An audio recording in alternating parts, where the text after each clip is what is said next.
okwogera ne Katonda buli ku makya y'ensula ennamu ekulukutira mu bulamu bwaffe ne tufuna amaanyi agatuyamba okuyita mu lunaku lwonna. Funa amaanyi nga tonnafuluma nnyumba yo. Weewaawo kyasanyu ddala okubanga oli ku 3ABN TV Uganda ate era nga oli ku Avento Productions.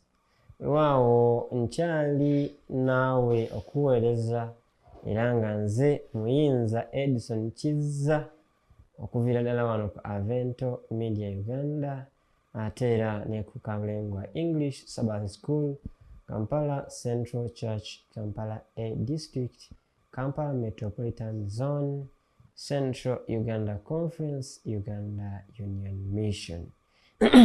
Weewaawo ennaku z'omwezi ziri 23 omwezi gwa April oba gwa kuna, mwezi mulungi nnyo ngwagalira ddala. Tutandise okusemberera entuuko oba enkomerero yaagwo. Gwali eyo weekebere weekyekinge omwezi olabe guyimiridde gutya okusinziira ku ngeri gy'ogupulaningamu ate ojja funa ekyokuddamu. Weewaawo nze nnyongera okubuuzaako ne kugamba nti weebale kwekuumira ku nsulo ey'enkya. Gwala atulabira ku YouTube Mukama akuwa omukisa, ali ku 3ABN nawe Mukama akuwa omukisa, ali ku app nkubuuzako mu ngeri y'enjawulo weebale kubanga ate olina Avento Media app. Wala n'abafuna Avento Media app nze nkiddamu sikyerabira ddi downloading. Genda ku Play Store oba ku Apple Store ogenda downloading app eyo aya Avento Media. Storage si nnene terya space yo ate era tekozesa data mungi. Kuliko package nnene gyotasanidde kusuwa. Yes, nkujjukiza tulina Avento Bible School. Yes, abayizi bagenda mu maaso n'okwewandiisa, ebifo tebinnaba kuggwaawo n'ebinaatera. So gwali eyo atanaba kwewandiisa yanguwa nga omusabe tegunnaba kuggwaawo, wewandiise ku Avento Bible School. Tunaatera okuba nga tugulawo semester esooka oba taamu eno esooka okusoma kwaffe kuno. Weewaawo tugenda kusoma ebintu eby'enjawulo: eschatology, science of redemption, ancient Bible history, n'ebirala bingi simanyi mmenye kindeke ki. Naye ate saagala kwerabira kujjukiza nti obuwagizi bwe bubeezezzaawo Avento Media era ng'obuwagizi obwo bukoze kyamaanyi nnyo okubanga omulimu guno gukyagenda mu maaso. Eyongera okuwagira omulimu guno atanaba guwagira naawe wegenda mu maaso n'okubanga ng'oguwagira, Mukama kyonna kyakusobozesezza. MTN asobola otuwagira kunyiga *165*3 *3 gw'oteekemu buteesi namba yaffe eyo 838983 838983. Ate gw'alina Airtel teekamu *185*9 ate enamba yaffe eri 439750439750. Obuwagizi bwe bujja tuukira ddala. Amannya ge gamu: Avento Media Ltd. Nze saagala kukoowa kujjukiza mukwano kubanga yes, okujjukiza kuno kulungi kutuyamba obuteerabira. Kale katuwombeke tusabe ate tugende maaso n'okuyiga okuwa leero. Taata waffe omulungi atwagala, weewaawo otuleese okuyiga ekigambo kyo, tuyigirize nga woosiimye mu Kristo Yesu Mukama waffe. Amiina, amiina, amiina. Nga 23 April omutwe gwaffe gugamba omulabe awuluguma ng'empologoma. Ajjukira kye twayizeeko eggulo, twalabye nti ebintu biyinza okutambula obubi kuba bulungi naye ate olwaliro kigenda kuba kinyuvu nnyo. Omulabe awuluguma ng'empologoma. Kale tuli mu Yakobo essula ya 4 olunyiriri lwa 7 n'olw'omunaana. Yakobo essula ya 4 olunyiriri lwa 7 n'olw'omunaana. Bayibuli eyogera ng'egamba, kale mutamerukukenga kale mujje mulukukirenga Katonda naye mulwanenga ne Setaani naye anaabaddukanga. Musembererenga Katonda naye anaabasembereranga. Kale mujje mulukukirenga Katonda naye mulwanenga ne Setaani naye anaabaddukanga. Musembererenga Katonda naye anaabasembereranga mmwe. Yakobo essula 4 olunyiriri olw'omusanvu ate era n'olunyiriri olw'omunaana. Bayibuli etulabudde ate ono omusajja ono agamba, therefore submit to God, resist the devil and he will flee from you. Draw near to God and he will draw near to you. Cleanse your hands, you sinners, and purify your hearts, you double-minded. Kakati nno ow'omukwano tuweetaaga okwechekinga. Tutera okuyimba mu kirasi zaffe eyo ez'abato. Resist the devil, he will flee from you. Resist the devil, he will flee from you. Resist the devil, he will flee from you. Resist the devil, resist the devil, resist the devil. James 4 verse 7. Tulwane ne Setaani. Oluganda wagambye tulwanenga ne Setaani. Oluganda wayogera.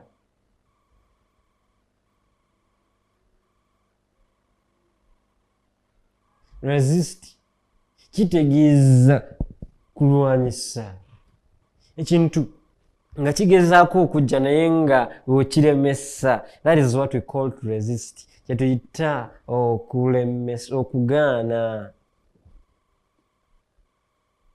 Agambye mulwanenga ne Setaani naye anaabaddukanga. Resist the devil and he will flee from you. Kale omulabe awulugumanga ki nga empologoma.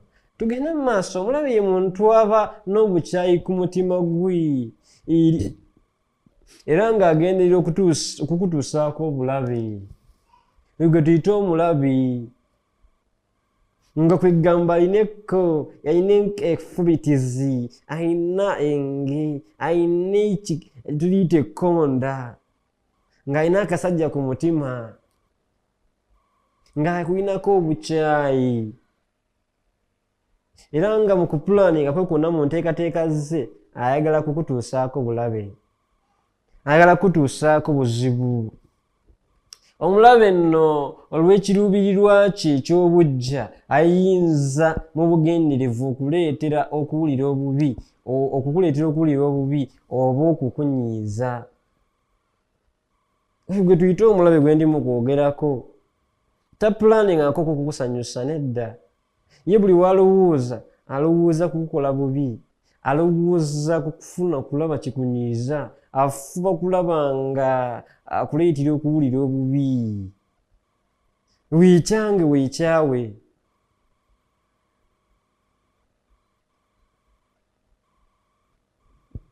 Mukwano gwange omulabe yeegomba okulaba ng'ogwa akusekerere.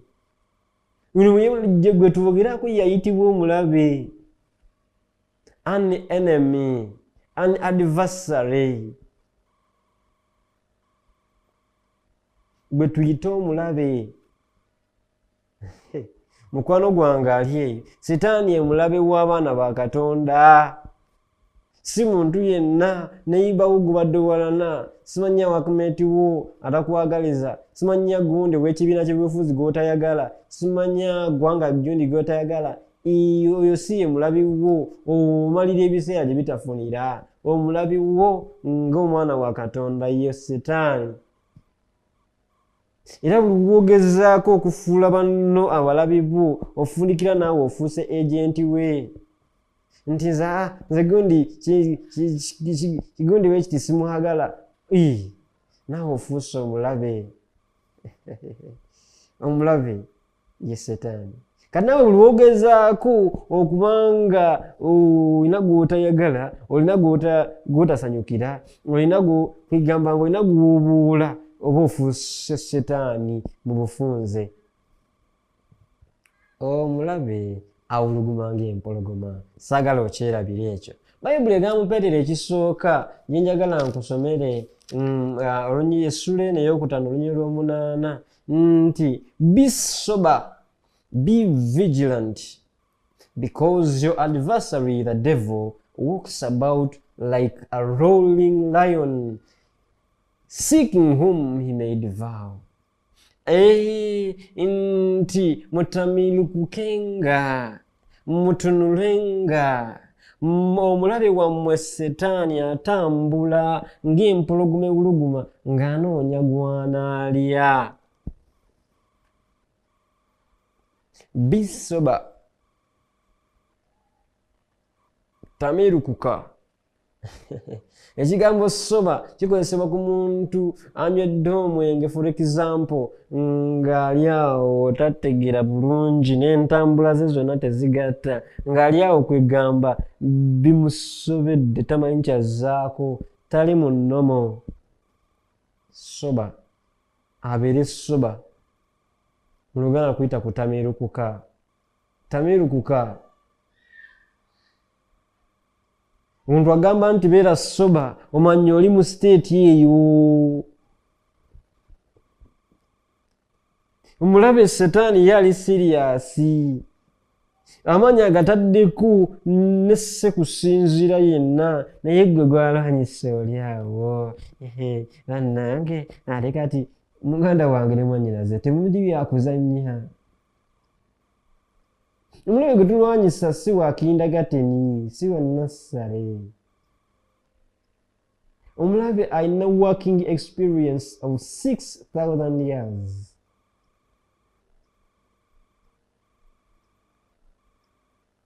Kakati bw'obanga onoonya abakozi olinaja ne working experience eyo yonna osobola okumumma omulimu. Katono gwe twogerako alina experience eyo yonna mu kulimba, mu kutta, mu kuzikiriza, mu kusaanyaawo, mu kukema n'ebifaanana ng'ebyo. Gwe tuyita omulyolyomi, omulabe. Setaani ono gwe tulimu kwogerako olunaku olwaliiro. Setaani ageraageranyizibwa ku mpologoma ewuluguma ng'enoonya omuyiggo, ekitegeeza nti asobolera ddala okukola kyonna ekisoboka okutuukiriza enkweza embi. Empologoma abagimanyi obulungi nga gyala yagirumye n'emala egwa ku muyiggo, kakabe kamyu, akabe kaki, tekalekera bulamu. Kobe ng'egudde ku muntu temulekera bulamu. Enjala nga yagirumye bulungi. Kakati bwe boogera ku mpologoma eno, omulabe ono awuluguma ng'empologoma, oyinza olowooza nti byakusaaga. Kwegamba naawe okyalabira ddala nga byakusaaga okubanga omulabe ono alinga empologoma ewuluguma. Ogamba it is just example, bageraageranya asingako naawo.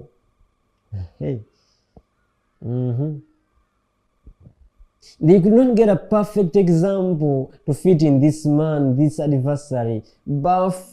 Kwegamba agezaako okugeraageranya okusinziira ku nga wamanyi obukambwe omusajja ono Peetero obw'empologoma, n'agezaako okugyayo ekifaananyi ekyo, naye ng'omulabe gwayogerako ne mu kifaananyi kino tajjaamu, asingako awo. Obanga empologoma eyina enjala ng'enoonya omuyiggo eba n'obusungu era nga yeetolola buli wamu nga n'okuluguma ewuluguma, kaakati ono omulabe ate awulirira ddala obujja n'effubitizi n'ekkonda n'obukyayi ku baana ba Katonda, ye akola atya?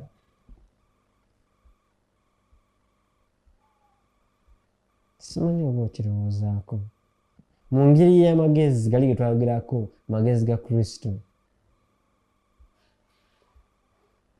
Wulira muganda wange ali eyo. bayibuli erabula abakristaayo okusigala nga batunula era nga balowooza bulungi. Muganda wange ne mwannyinaze, bayibuli egamba be sober, be vigilant. Tunula obeere ng'olowooza bulungi. Muganda wange ne mwannyinaze, biki ebyo by'okola ebikuleetera obwongo bwo okubeera nga kwegamba bulemwa okuba nga bulowooza?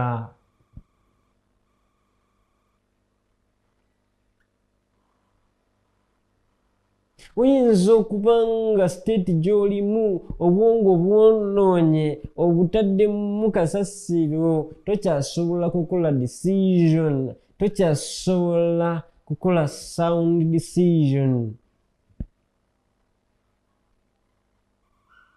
Atukubiriza okubeera nga tutunula, nga tulowooza bulungi. Buli kintu ekyandibadde nga kikulemesa okiggyeko.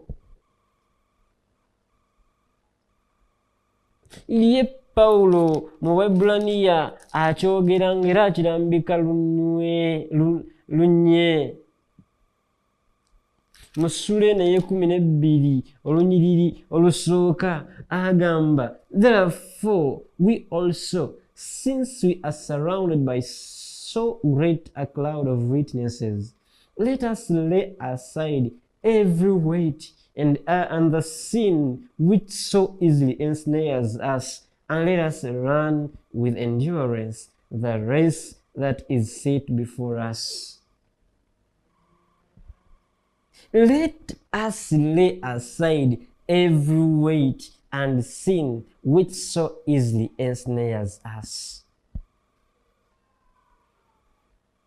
Nti tuteeke ebbali tweyambuleko buli kintu kyonna ekizitowa na buli kibi kyonna ekiyinza okuba nga kitukola kiki, nga kitusibira mu kajegera ako, nga kituleetera okuba nga tusobola kuyimirira na kulowooza bulungi, tusobola okudduka omusinde guno, tusobola okudduka emisinde gino giteereddwa mu maaso. Muganda wange omulungi, lowooza kiki ekyo kye weesibyeko, ekyo ky'otayagala kuleka, ng'okyesibyeko, okiremeddeko, okikola ate ng'okimanyi kikunafuya. Gwe yagendanga mu maaso n'okuba ng'ofuna obudde obufumiitiriza n'okulowooza ku kigambo kya Katonda, n'otwala obudde okuba ng'olowooza ku ngeri gy'oyinza okuba ng'otwala omulimu guno mu maaso ogw'enjiri ya Kristo gwe yakuwa, n'oba ng'obudde bwo bwonna obwonoonye ekikubeeranga n'obwongo tobukyasobola kulowooza, nga tokyasobola kumanya, nga tokyasobola kuwawula nti kati nkola nsobi, kati nkola kituufu.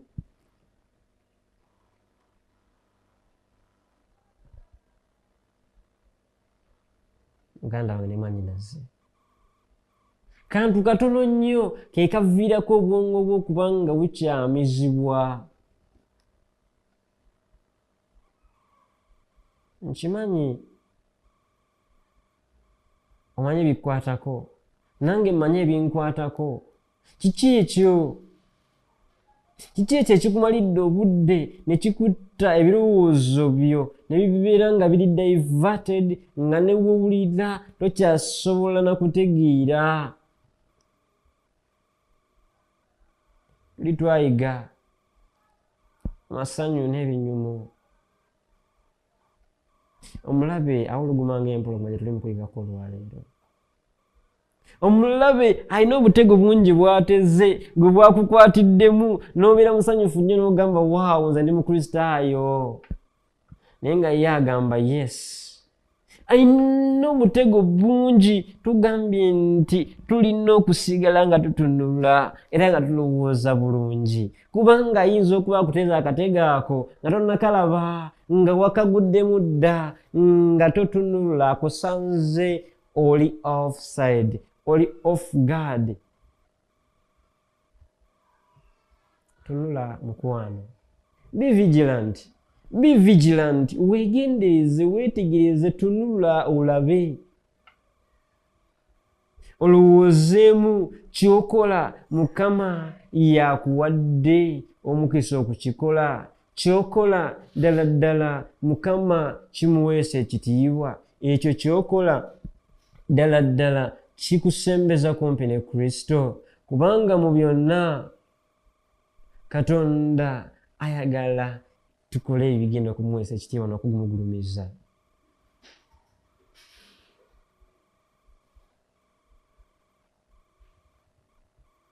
Mukama alina ensonga lwaki aleese okulabula kuno gy'oli.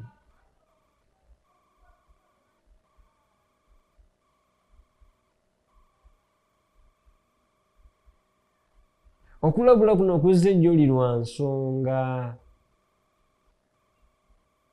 Mukwano gwange, kirowoozeeko.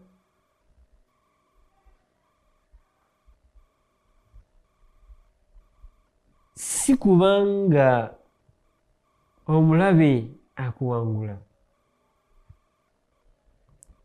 Ekigambo kino okutunula kitegeeza okubeera obulindaala, to be on guard.